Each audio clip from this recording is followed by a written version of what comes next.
Buenas tardes, qué gusto encontrarnos en esta ocasión para poder seguir adquiriendo conocimientos en este sexto ciclo de conferencias virtuales que nos ha estado organizando el Departamento de Atención a la Salud con muchísimo gusto y sobre todo para que nosotros podamos conocer las investigaciones de nuestros profesores.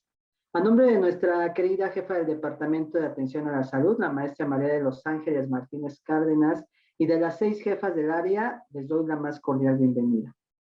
Para disfrutar de esta conferencia, de este sexto ciclo, nos acompaña una gran, pero gran profesional de la salud bucal, que en unos momentos leeré un poquito acerca de su currículum. Es una de las fundadoras de nuestra universidad y para nosotros siempre es un gusto tener a gente tan preparada, a gente que es muy respetada por nosotros. Pero antes de iniciar con la actividad, indicaré cuál es la dinámica con la que se trabajará, la cual consta en que nuestra ponente va a presentar su tema y al finalizar de su presentación se hará una sesión de preguntas y respuestas. Esas preguntas ustedes las podrán realizar por medio del chat y un servidor se las hará llegar a nuestra invitada para que las pueda responder. Por otra parte, a todos nuestros asistentes les solicito de la manera más atenta que las cámaras y los micrófonos las mantengan apagadas durante todo el tiempo de la ponencia, ya que la única forma de comunicación que tendremos es por medio del chat.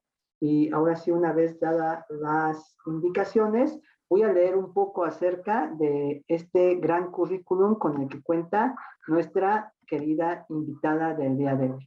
Y para eso tenemos el honor el día de hoy de contar con la doctora Belia Aide Ramírez Amador, quien es cirujano dentista por la Universidad Nacional Autónoma de México, por parte de la Escuela Nacional de Odontología. Cuenta con la maestría en patología bucal por el Master of Science in Oral Pathology por la Universidad de Londres. Tiene el doctorado en patología oral, también por la Universidad de Inglaterra, y tiene experiencia postdoctoral como profesor visitante asociado en la División Oral de Medicina. Hablando un poquito más acerca de la doctora Belia, podemos decir que es profesora, investigadora titular C de la UAM. Por supuesto, mencionaba hace ratito que es profesora fundadora de la Universidad Autónoma desde noviembre de 1974. Es fundadora del curso de Patología y Medicina Bucal de la UAM Xochimilco y ha sido coordinadora de la especialización en Diagnóstico Integral y Patología Bucal, así como coordinadora de la especialización y maestría en Patología y Medicina Bucal, como coordinadora de la maestría en Patología y Medicina Bucal durante el año 2014-2015.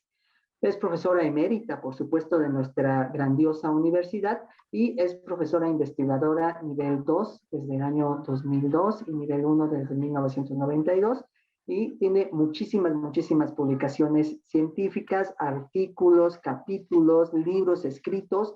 Entonces, estaría hablando un buen rato de todo este gran currículum y toda la experiencia que tiene nuestra apreciada y querida doctora Belia, pero qué mejor que ella nos pueda hablar mejor sobre esta gran temática que tendremos el día de hoy, que es sobre sífilis.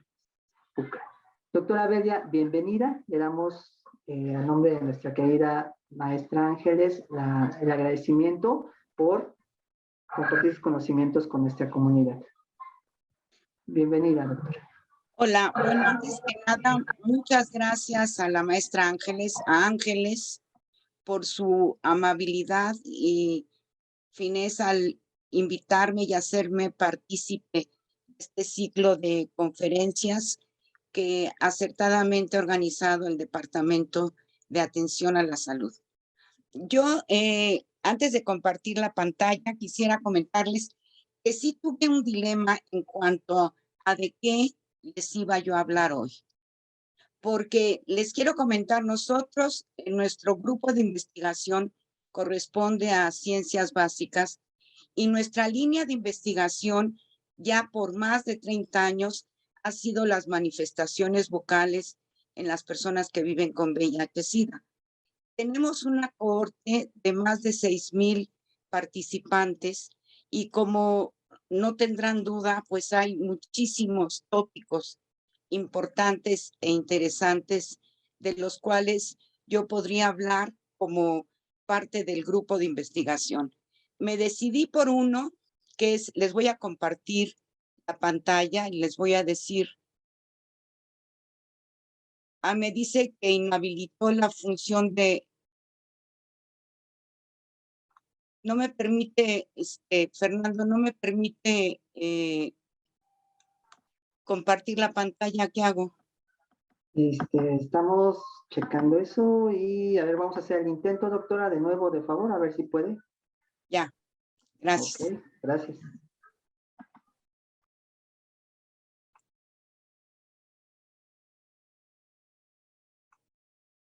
Bueno, en cuanto a de qué les iba a hablar yo esta tarde, pues me decidí por uno de los tópicos, es sífilis bucal, por dos razones importantes. Una, porque hemos observado que la incidencia de sífilis bucal ha aumentado, muestra una tendencia a incrementarse los casos de sífilis bucal.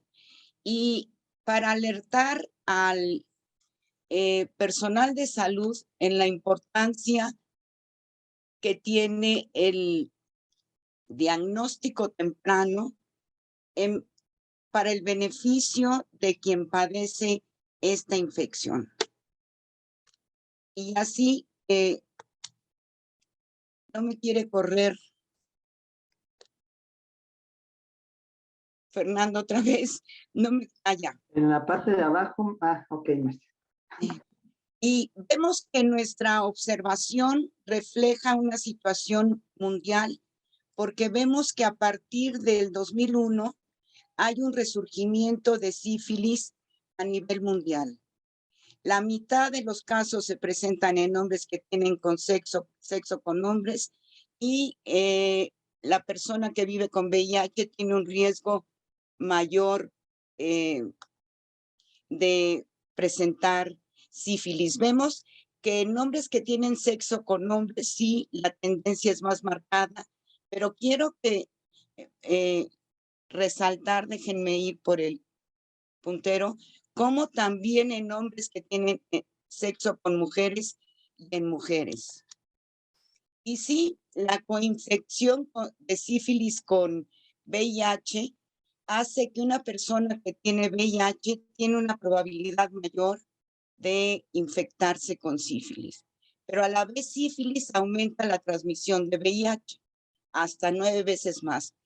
Parte de las razones o de la explicación pudiera ser las úlceras genitales que aumentan el riesgo de adquirir VIH y que la infección de sífilis disminuye en la persona que vive con VIH sus CD4 y aumenta la carga viral, por lo que hay un aumento de transmisión de VIH.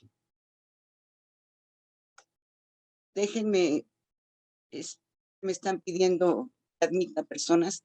Y cómo esta tendencia de que a partir del 2001 hay un incremento en hombres que tienen sexo con hombres, lo vemos también reflejado en esta gráfica y vemos que no solamente quienes están infectados con VIH, sino también en quienes no están infectados, en este grupo de hombres que tienen sexo con hombres, tienen el mayor incremento, pero también hay en hombres que tienen sexo con mujeres y en mujeres.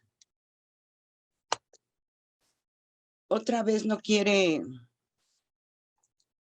correr. Ya. Y esto, esta observación es mundial, como lo mencionábamos. Aquí está la incidencia de sífilis en el mundo y vemos como ejemplo Estados Unidos, Alemania, el Reino Unido, España. En todos se ha visto esta tendencia al incremento de sífilis en jóvenes y adultos. Y México no es la excepción. Encontré estos datos publicados en el 2015 y vemos que también en México se ha observado este incremento en los casos de sífilis, tanto en hombres, es esto, como en mujeres.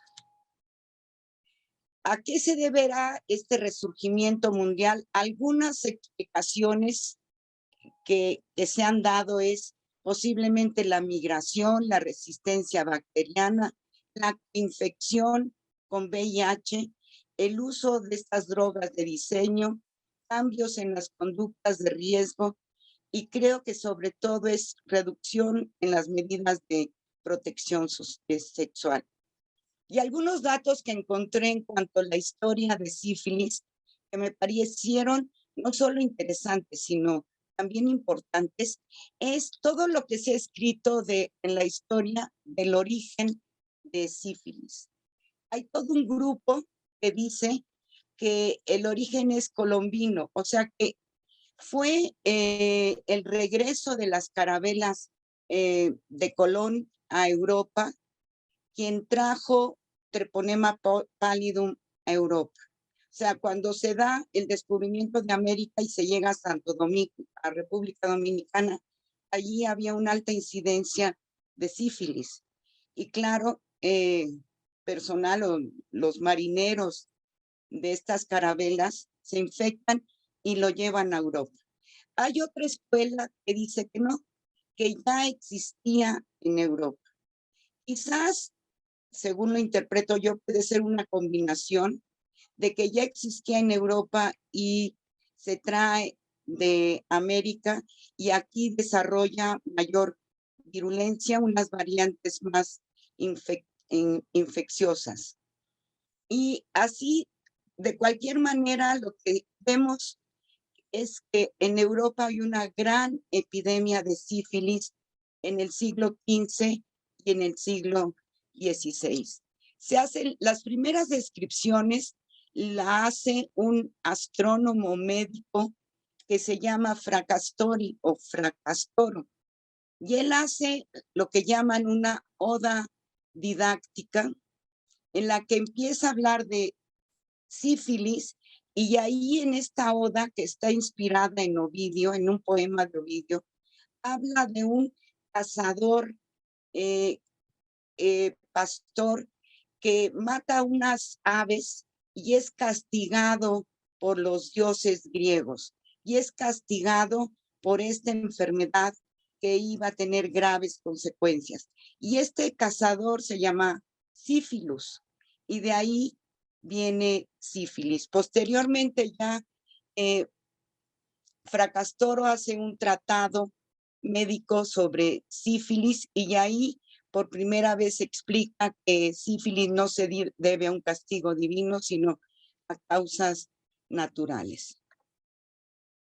Y aquí en su libro lo llama el mal francés, él siendo italiano lo llama el mal francés, los franceses lo llaman el mal español y es esta costumbre o esta mal hábito de la xenofobia, en la que siempre queremos echarle la culpa de los males que nos aquejan a otros que no son de nuestro lugar. Y esto es xenofobia.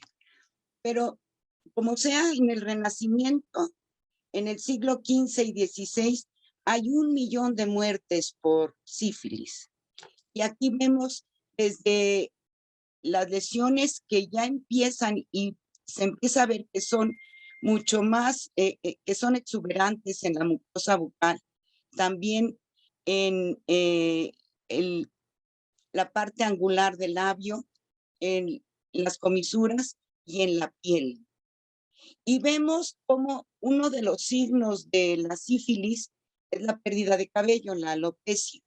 Y por eso hay este boom, le podríamos llamar, de las pelucas. Es toda una industria de hacer pelucas y de la gente de la realeza y me imagino de la burguesía, el usar pelucas para esconder, para no mostrar que tenían alopecia por sífilis. Y aquí es interesante esta pintura de Rembrandt, en donde si nosotros vemos con detenimiento la pintura, vemos cómo es un ejemplo de sífilis congénita. Vemos esta frente abombada, esta nariz en silla de montar, estas ragas que están descritas en la sífilis congénita. Y se padeció sífilis sin en verdad encontrar un tratamiento eficaz. Y se usó mercurio, que es tóxico, es muy tóxico. Se usaba de manera tópica, sistémica.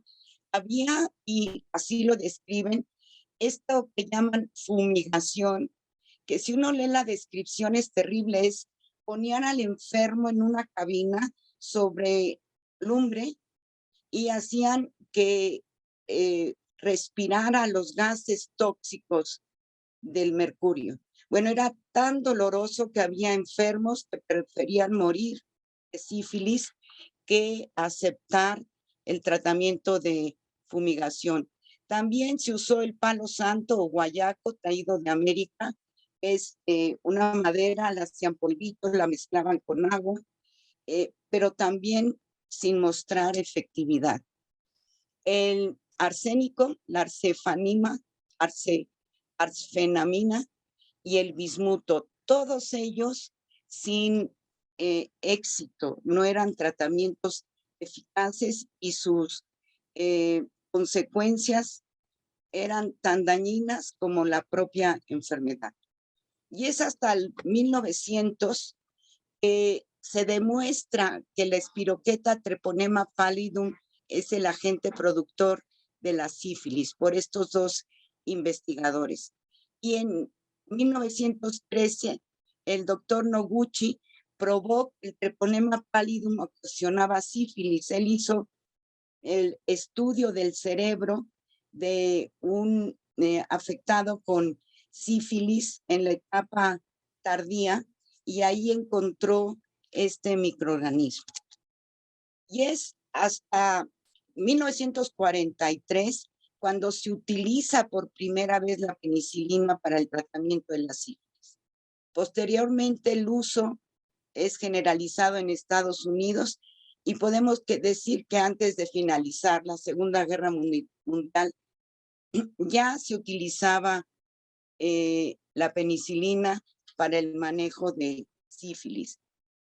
Y aquí solamente un comentario de yo lo llamaría como casi un crimen que se cometió en Tuskegee, no sé si así se pronuncia, que es una población en Alabama, en donde se reclutaron 600 afroamericanos, eran 301 infectados ya con sífilis y el resto no infectados. Obviamente al final del estudio todos estaban infectados, en donde bajo no había obviamente ningún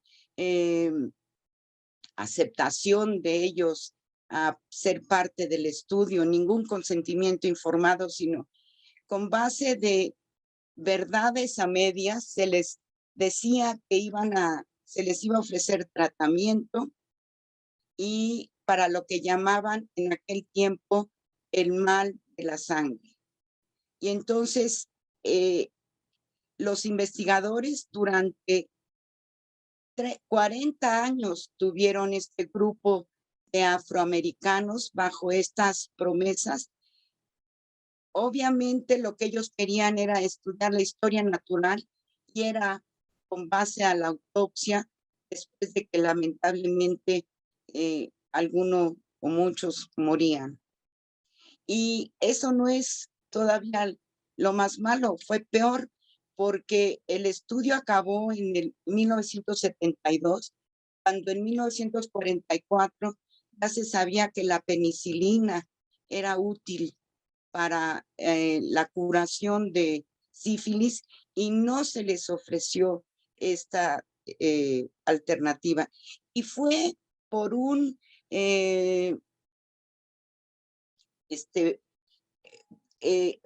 por el periódico que se dio a conocer este estudio, el daño que se había hecho a todas las personas que fueron incluidas y se dio por terminado.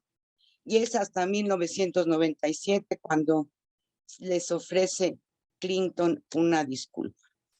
Pues vamos a hablar un poco más de este microorganismo que tiene forma de destornillador, que es Treponema pallidum. Es una espiroqueta, es microaerófila o anaerobia, no se desarrolla en cultivos acelulares y tiene una membrana que lo que hace es que se adhiere a las células, a las fibroblastos, a las células endoteliales, y por ahí infiltra en la corriente sanguínea, destruye las células y sí hay una respuesta inmune. La transmisión es esencialmente sexual, algunos casos de vía hematógena y transplacentaria relacionada con sífilis congénita. Por esta capacidad que tiene de adherencia, penetra microabrasiones, mucosas intactas y, como les comentaba, se adhiere a las células epiteliales, endoteliales, fibroblastos, entra a los vasos sanguíneos y allí afecta a toda una serie de órganos, hígado, cerebro, corazón, hueso, destruye los vasos, disminuye el aporte sanguíneo, hace que los vasos sean más estrechos mediante la enardenitis obliterante, que aquí estoy señalando. Se produce necrosis y ulceración. Y aquí vemos cómo hay alopecia. Otra vez no me quiere correr. Fernando. Ayuda. Ya, gracias. En la parte de abajo, doctora, hasta abajo aparecen unas flechitas del lado izquierdo para que pueda cambiarle un poco más fácil y no se trabe tanto. Pues sí, es que me llena toda la pantalla y no veo nada abajo. Eso es lo que pasa. Okay. Pero vamos avanzando. Okay. Bueno, sífilis se le llama el gran simulador porque parece todo menos sífilis. Y además es una infección de larga duración con diferentes etapas. La llamada etapa primaria, que es después de la exposición, alguien se infecta, puede ser a los 3 días, a los 3 meses, pero aparecen úlceras en genitales, en mucosa bucal, pero estas cicatrizan. Entonces, la persona que está afectada cree que ya fue cualquier cosa y no acude a atención médica o el médico o el personal de la salud no le da la suficiente atención. Y la infección progresa a la fase secundaria. Esta aparece a las 4 o 10 semanas después de la infección. Aquí hay como un rash en toda la piel, hay escamas en la palma de las manos y en la planta de los pies, pero sobre todo, y por eso me voy a referir especialmente, es mucosa bucal el sitio, único en ocasiones o exuberante, en donde se presentan estas manifestaciones bucales. Y resuelve, pero la infección sigue. Y después, bueno, hay todo periodo de latencia temprana y tardía. Está la fase terciaria, a los años, puede ser hasta los 15 años. Hay invasión al sistema nervioso, cardiopatía, demencia y lamentablemente la muerte.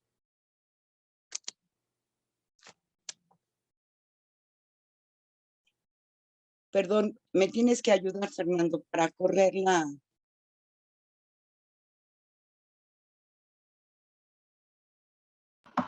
Para cargar, doctora.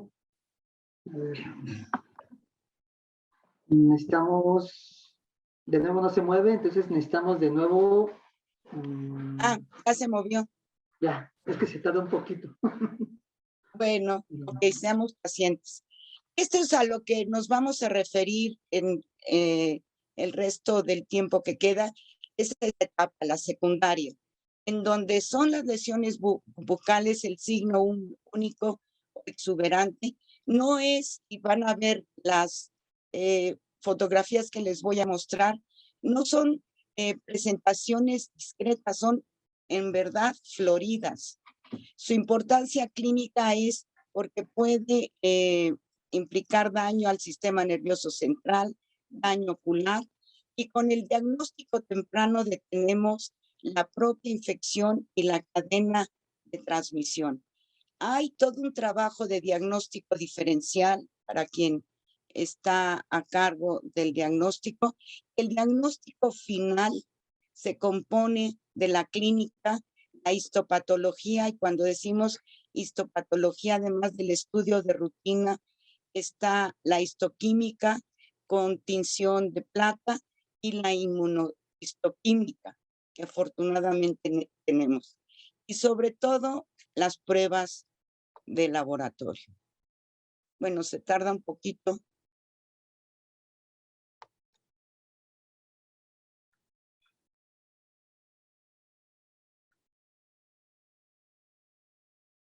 Esta etapa puede pasar desapercibida, es un síndrome pseudogripal.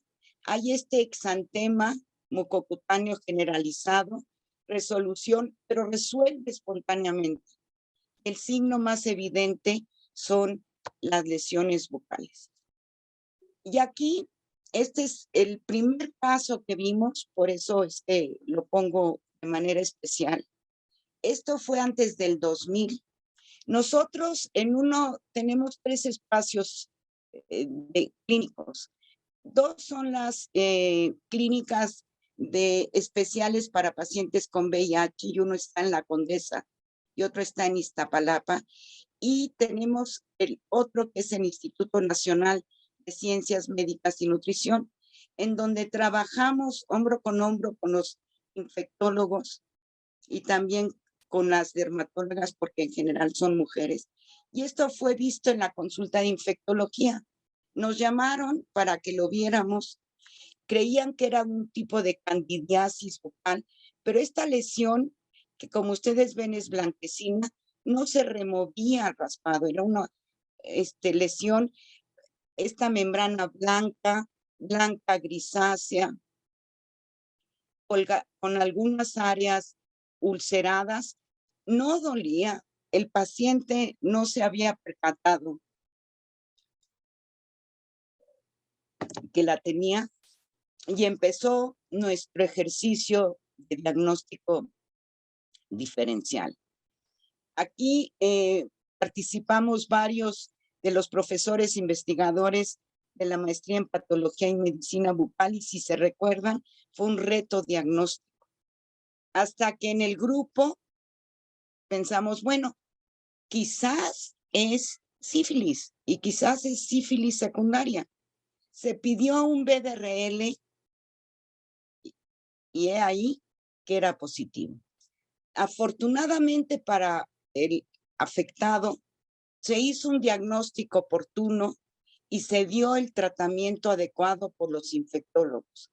Actualmente lo seguimos viendo, él tiene todos los cuidados que debe tener y no ha tenido ninguna nuevo episodio. Y fue, otra vez no camina. Bueno, fue tanta la importancia que consideramos que tenía, porque es para alertar al clínico de que si observa cualquiera de estas lesiones, tiene que tener en mente dentro del trabajo de diagnóstico diferencial sífilis secundaria. E hicimos este reporte de caso. Casi nosotros no hacemos reporte de caso, pero ameritaba por la importancia clínica. Posteriormente, como les digo, la incidencia de sífilis secundaria se ha visto en aumento. Hemos visto más casos. Si ustedes ven, tiene casi la misma descripción. Esta membrana blanco-grisácea en el área orofaringea, con pérdida de cabello, pérdida de cejas, y estas escamas en las palmas de las manos.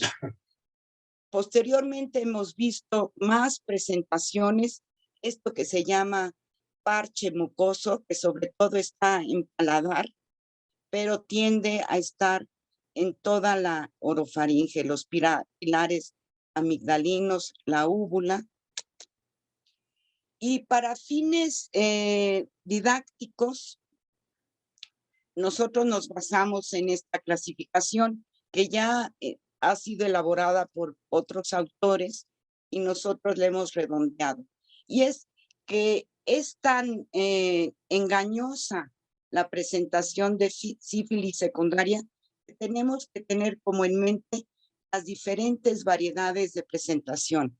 Pueden ser máculas o ligeramente elevadas y ser pápulas, o las placas mucosas que les di ya el ejemplo, que son estas placas blancas ligeramente elevadas, cubiertas por esa pseudomembrana gris, sobre una base eritematosa con bordes bien definidos, sobre todo en paladar y pilares. Pero también aparece como úlceras. Ya tiene una gran variedad de presentaciones.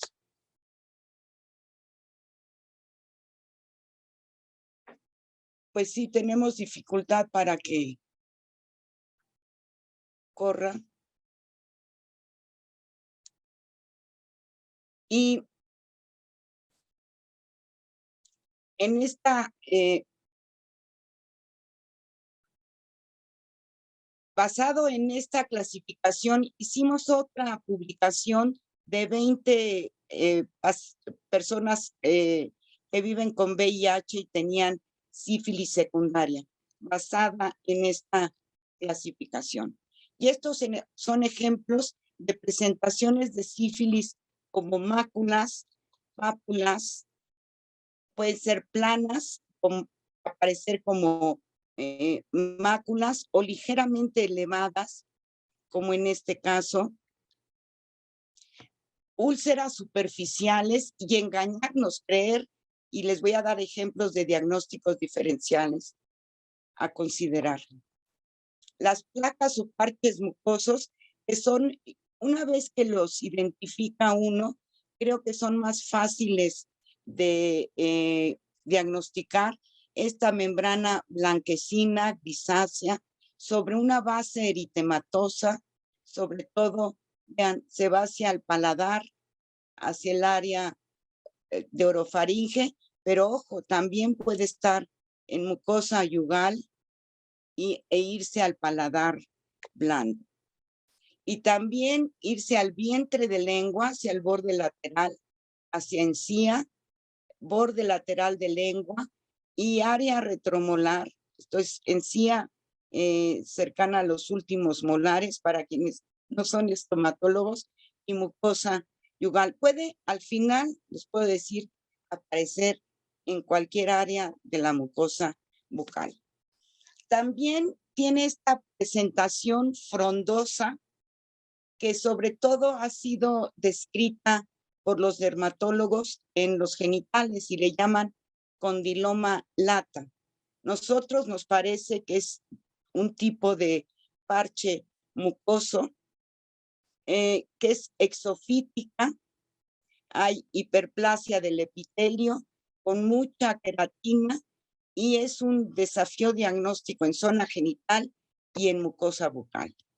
En este ejemplo, para nosotros es un parche mucoso. Vean, es el área blanquecina, grisácea sobre esta base eritematosa.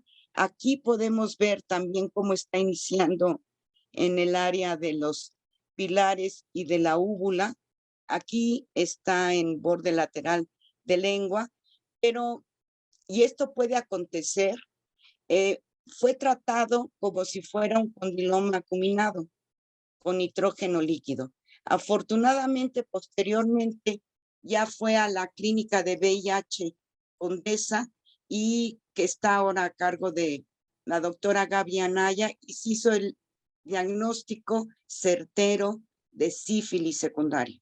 Entonces, este paciente afortunadamente fue tratado y está en muy buenas condiciones.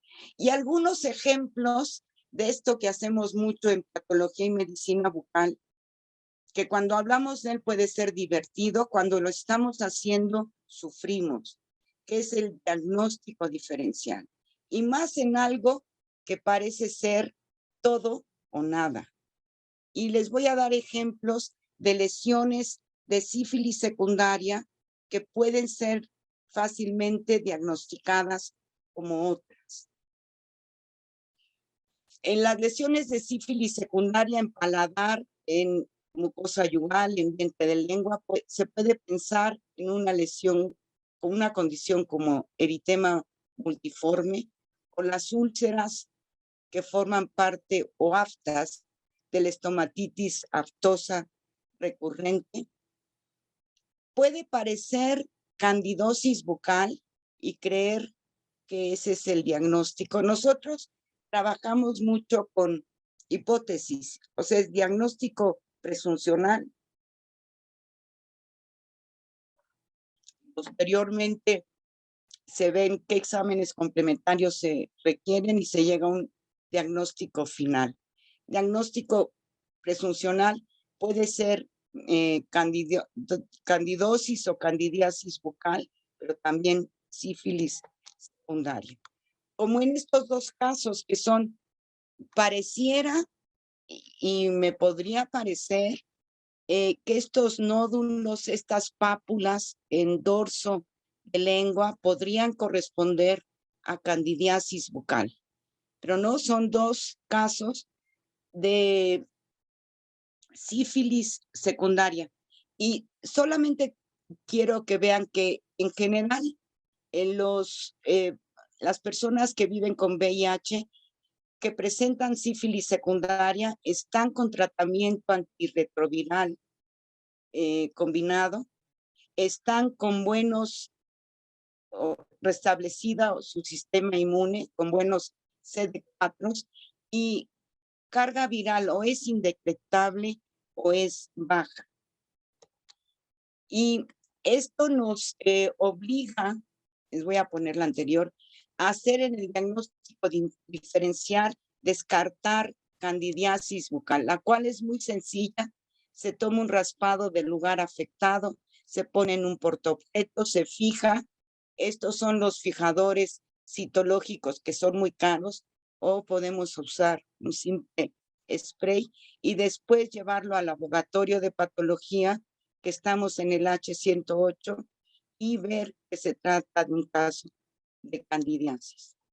El manejo nos corrobora el diagnóstico presuncional de candidiasis y así en estos casos de sífilis secundaria que parece candidiasis, descartamos que se trate de una oportunista como cándida, sobre todo albicans. También la presentación de sífilis secundaria puede parecer leucoplasia vellosa, que es una manifestación relativamente frecuente en las personas que viven con VIH, como es en este caso, que no es exactamente una leucoplasia vellosa, es un parche mucoso que pretende, que nos quiere engañar y quiere parecer una leucoplasia vellosa. También vean cómo su carga viral es indetectable y tiene un buen conteo de CD4. También puede parecer líquen plano con estos como líneas que derivan del área blanquecina o reacción liquenoide.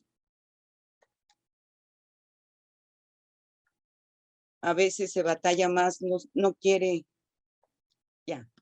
O lupus eritematoso, o como en este caso que entra en el diagnóstico diferencial, puede ser lupus eritematoso, puede ser una lesión de los trastornos potencialmente malignos, llamados así, y no es una presentación de sífilis secundaria, en donde ayuda el dato de estas escamas en la palma de las manos. También la presentación puede ser y parecer una eritroleucoplasia o trastorno potencialmente maligno de cáncer o candidiasis bucal. Y También su presentación puede ser de úlceras muy superficiales y parecer herpes, que está sobre todo en las áreas queratinizadas.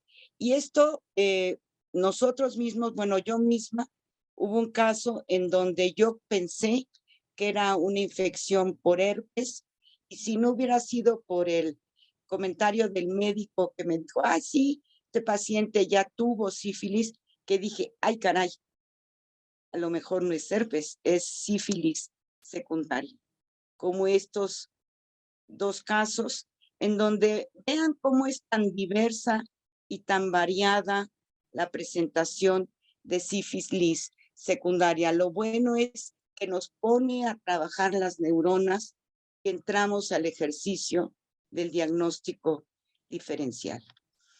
Y en este caso me quiero detener y conversarles para mostrarles cómo nunca acaba uno de aprender. Y cree uno que ya tiene la capacidad para diagnosticar todos los casos, ¿no?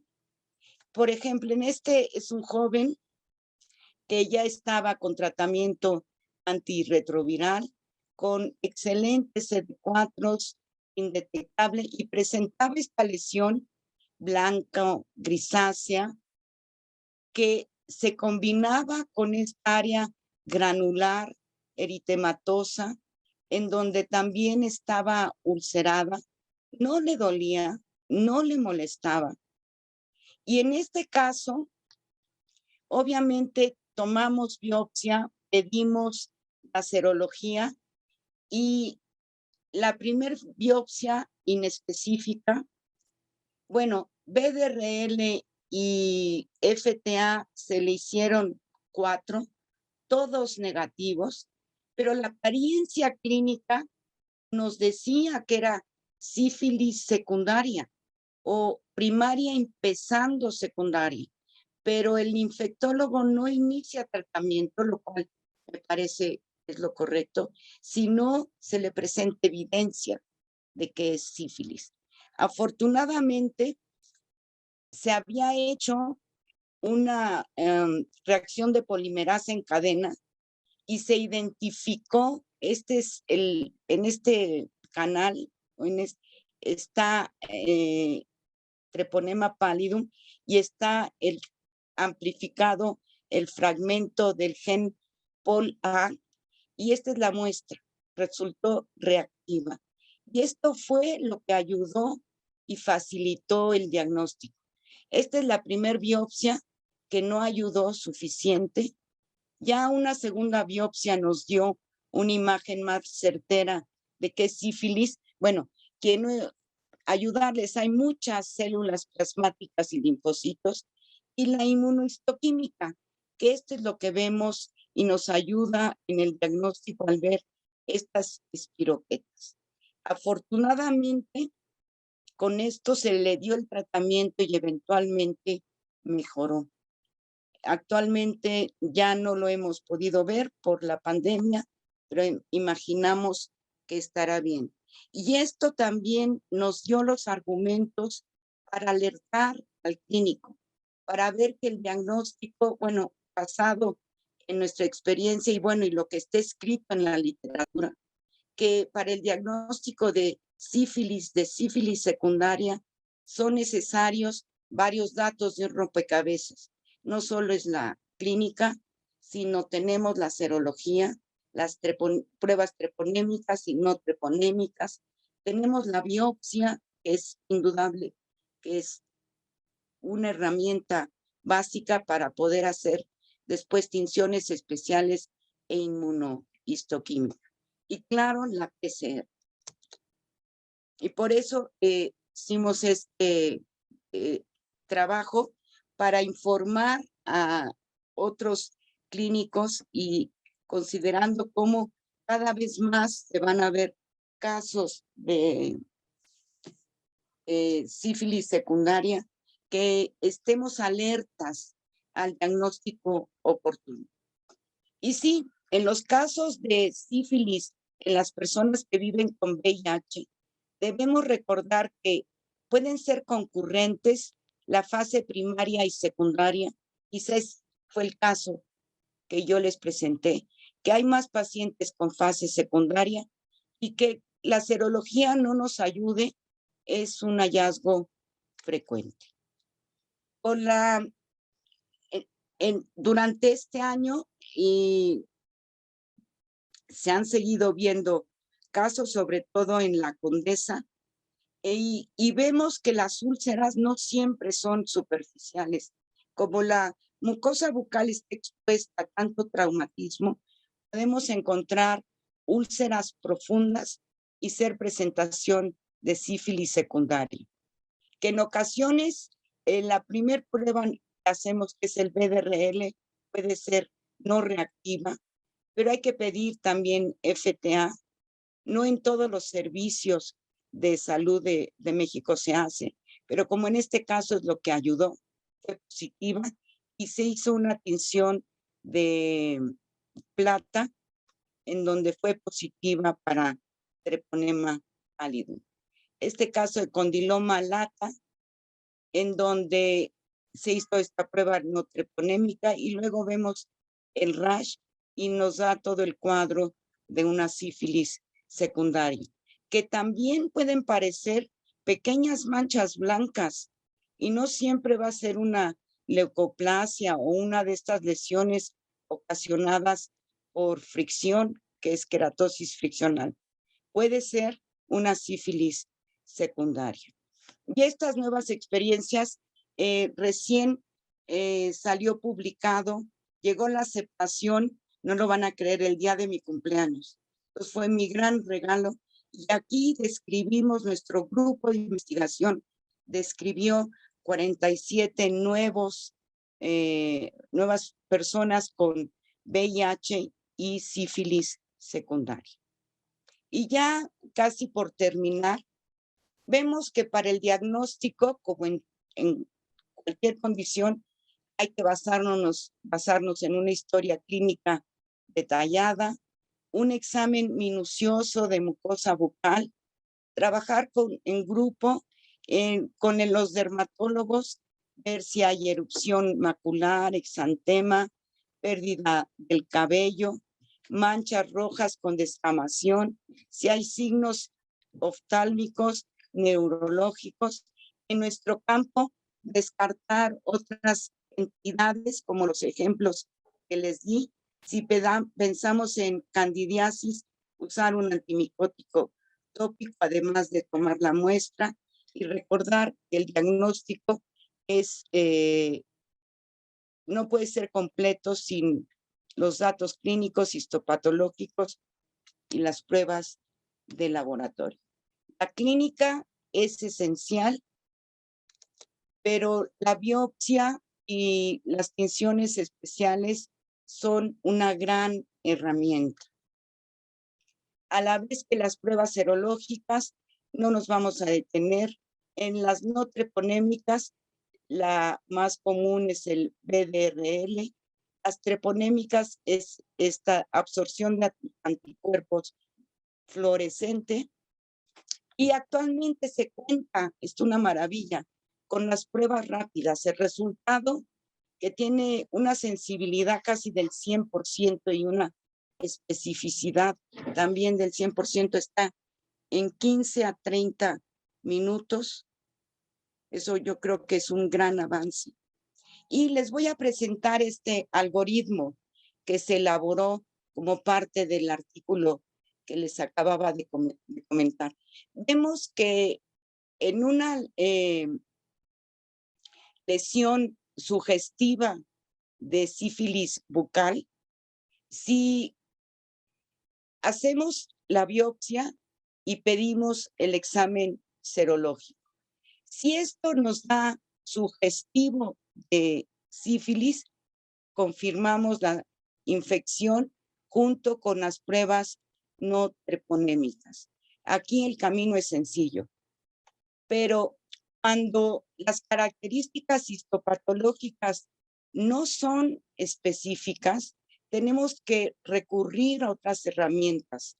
Una de ellas es la inmunohistoquímica, Si es positiva, confirmamos sífilis. Si es negativa, también tenemos otro recurso que es la amplificación por PCR. Igual que en las pruebas serológicas, si una treponémica es reactiva, nos lo confirma, pero si no es reactiva, tenemos las treponémicas. Y si ninguno es positivo, pues no hay diagnóstico de sífilis. El tratamiento, esto es por lo que insisto que es muy importante hacer el diagnóstico temprano, porque una vez que se diagnostica el tratamiento es relativamente sencillo, es con base a penicilina G-benzatínica. Como notas finales, consideremos que la incidencia de sífilis está en aumento, que las personas que viven con VIH-Sida y tienen sífilis es un reto diagnóstico, que las lesiones bucales, y aquí les quiero decir que tanto en las personas que viven con VIH como aquellas que no están infectados, la lesión más florida o la única es la manifestación bucal, que el examen histopatológico, y aquí le hace técnicas especiales, es imprescindible, que el diagnóstico se compone de varias herramientas. Y no hubiéramos podido llevar a cabo estos estudios que estamos haciendo desde 1990, llevamos más de 30 años, si no tuviéramos convenios. Y así tenemos un convenio con el Instituto Nacional de Ciencias Médicas y Nutrición que hemos actualizado, no sé, ya como 6 veces, y nos permite trabajar en el instituto y contar con la colaboración de los investigadores del instituto. Al igual el convenio que tenemos con la clínica especializada Condesa e Iztapalapa. Estas clínicas son una maravilla, tienen todo, es totalmente gratuito. Aquí lo único que se requiere es que quien llega y sospecha que tiene VIH presente su INE y es tratado. Aquí este convenio yo luché, estas se inauguraron en el 2002. Luché mucho por la firma del convenio y es hasta el año antepasado que logró la firma del convenio la doctora Gabriela Anaya por su gran persistencia. Y quiero nada más resaltar cómo afortunadamente tenemos este convenio con el Instituto Nacional de Ciencias Médicas y Nutrición, que ha sido considerado el mejor hospital de México y está entre los mejores hospitales en 2021. Esto tampoco se podría lograr si no tuviéramos al grupo de investigación de profesores investigadores de la maestría en patología y medicina bucal. No quise incorporar a propósito los nombres porque han sido varios, han sido hace tiempo, actualmente y habrá en el futuro.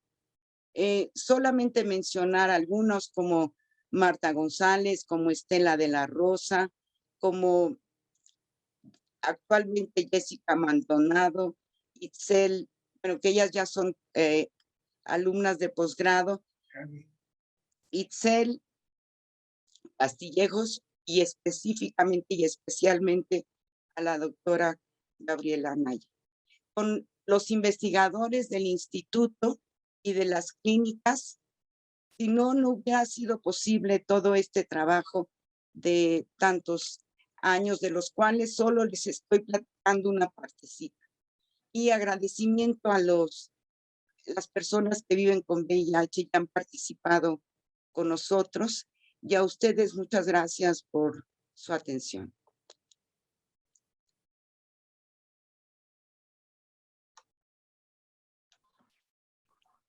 Pues tan. Muchísimas gracias, doctora, por su excelente participación. Un tema muy entretenido y tenemos aquí algunas preguntas que nos han llegado, así como muchos comentarios llegando, felicitaciones hacia esta gran ponencia. Y si me lo permite, pues vamos a comenzar con las preguntas. La primera de ellas la realiza Jacqueline y dice, ¿cómo se puede diferenciar del candiloma por BPH en genitales? Pues el condiloma que acuminatum con condiloma lata, pues por la presentación clínica y después porque uno está asociado a sífilis y el otro está asociado a otro virus. Son distintos. Muy bien. García Solís Valeria pregunta, doctora, ¿hay alguna característica específica que nos identifique que es sífilis? Es como lo decía, es como integral. Es todo el personal de la salud que estamos en el departamento. Esto va a nutriólogos, esto va a enfermeras, enfermeros, va a médicos y va a los estomatólogos. Tenemos que hacer una buena historia clínica y después de hacer, y yo siendo de inicio estomatóloga, creo que una debilidad que hemos tratado de que no se ve en la carrera de estomatología es que en general el odontólogo no realiza el diagnóstico, no lleva a cabo el examen minucioso de la mucosa bucal. Entonces, todos esos datos es lo que nos van llevando, como el algoritmo que les presentaba, a pedir y complementar nuestra impresión diagnóstica presuncional con más datos para poder llegar a un diagnóstico definitivo. No hay como una llave mágica. Ok. Geraldi Cerón Mendoza dice, ¿las lesiones por sífilis pueden inducir a generar otro tipo de infección o lesiones en la cavidad bucal? Bueno, no, no va a provocar, pero sí tienes enfrente un monstruo de enfermedad que es sífilis. Entonces yo creo que eso es lo que nos debe llevar y llamar la atención para referir al paciente, para pedir exámenes complementarios y que el paciente sea atendido y detener no solo la progresión de la infección en él, sino la cadena de transmisión, porque una persona que tiene sífilis lo transmite. Okay. No sé si contesté, si estoy contestando bien.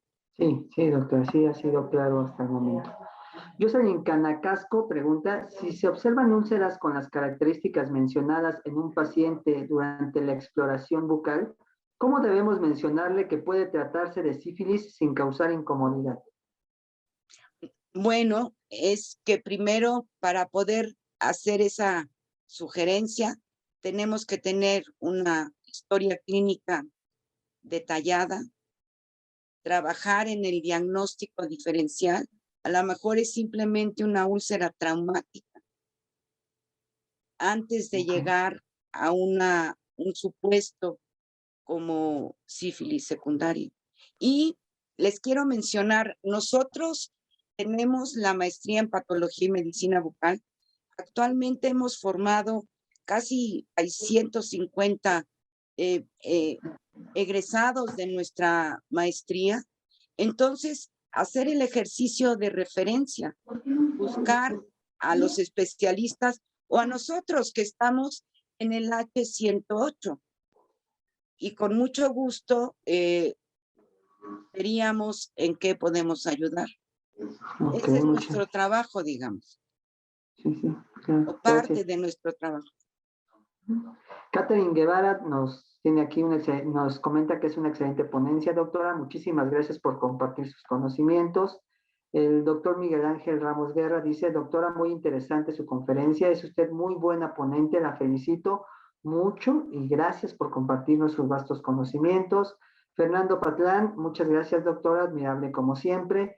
Itzani, muchas gracias, doctora, muy valiosa información.